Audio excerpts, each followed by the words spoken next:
When you're building Power BI reports, page navigation is often a feature you add to your reports to make that user journey easier. Or before, you would have utilized buttons and individual assignment of those buttons to allow your users to do so. Well, that's not the case anymore, and in this video, we're going to learn how to build this awesome page navigator that requires no images, no SVGs. It's simply a really neat trick we can utilize to actually build this page navigator. So let's go ahead and learn how to do so. But before we do, I'm Raja, the Power BI guy, and I teach Power BI, SQL, Excel, and just general data content. So for more videos like this, do like and subscribe, but let's just go ahead and get started.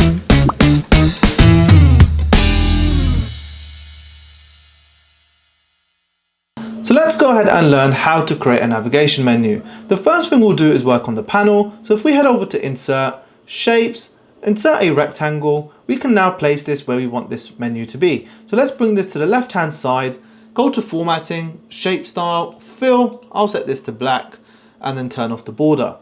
And then we can adjust the width how we'd like. So now that we have our background panel, let's go ahead and work on our navigation items. So to do that, we need to set up multiple report pages. So I've set up a few already, but we can create them by selecting the plus icon. But given that I already have a few, let's just use those. Now to create this navigator, what we'll do is head over to Insert, Buttons, Navigator, and then insert the page navigator. And what we'll see is the pages that we've created are auto-populated inside this navigator. If we want to hide certain pages, what we can do is select Pages and then Show, and then this is where we can turn off certain pages or turn them on. But for this demonstration, let's just keep all of the pages on. So currently this is horizontal. Let's change this to vertical. So if we go to Grid Layout, change the orientation to vertical, and now we have the foundation of the navigation panel that we're about to format. So we want some emojis for our various pages. Now you can do this with icons or SVGs. What we're going to do is utilize a no-code solution for various emojis and icons. And this is going to utilize Unicode characters. So if we head over to our browser, we can find various sites that have Unicode characters that we can just copy and paste. So if we go to the home page, for our home, we're going to search for maybe a globe. And then if we copy this icon, and this is from symbol.cc, we can then go to our title, to our actual report page title, and then just insert that image there.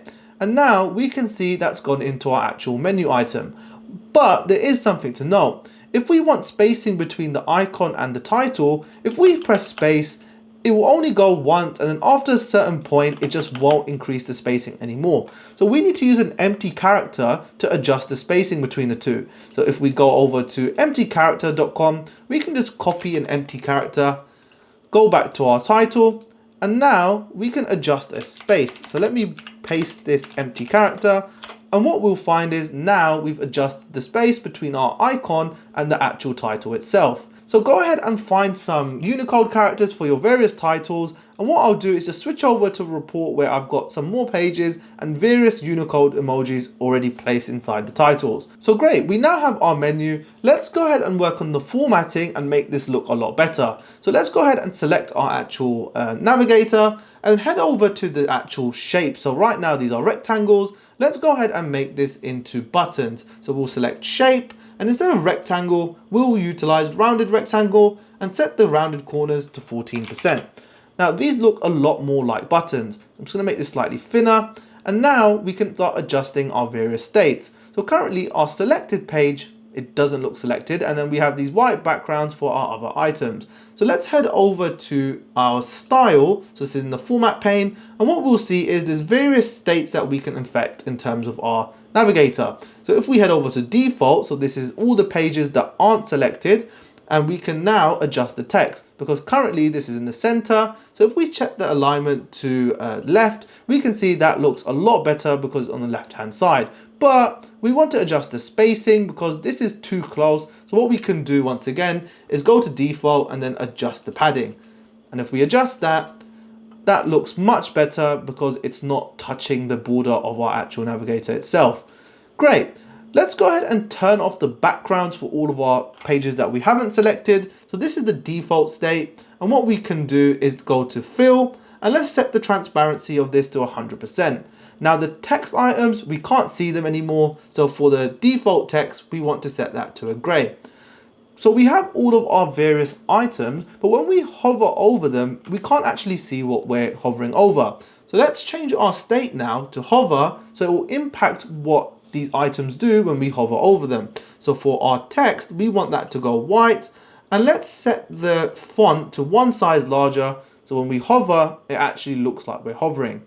Great. So we have our hover state working, but our actual selected page, so currently we're on home, it's not obvious what page we're on. So if we go to our selected state, what we're going to do is set our fill to white, and let's set this to about 91%. So now it's very obvious what page we're on, but we can still make this look slightly better. So what we'll do is head over to style, and then in our selected state, let's turn the accent bar on. And once we've turned that on, let's move this to the right hand side, adjust the width to 4, set the color to white, and now, actually let's make it a little bit thicker. Let's set that to 6, and now it's very obvious what page we're selected. So let's do the same for the hover.